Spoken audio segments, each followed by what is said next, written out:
Guys, today I'm teaching you whether the Buddy budgeting app is worth using in 2025. Here's what you need to know.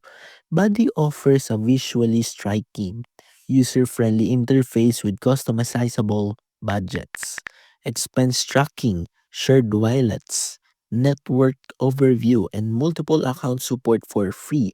And many users praise it as beautiful and motivational for managing personal or shared finances, but it has the key downsides.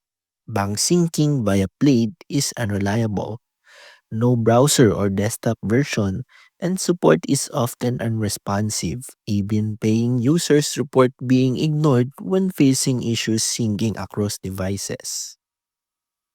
So, if you just want a colorful, manual first money tracker that motivates you, give Buddy a try. But if you need reliable syncing, advanced budgeting features, or solid support, alternatives like YNAB, Every Dollar, or Pocket Guard Plus may be better long term. And that's it for this review. If it helped you, hit like, subscribe for more honest finance app breakdowns, and drop a comment with your experience.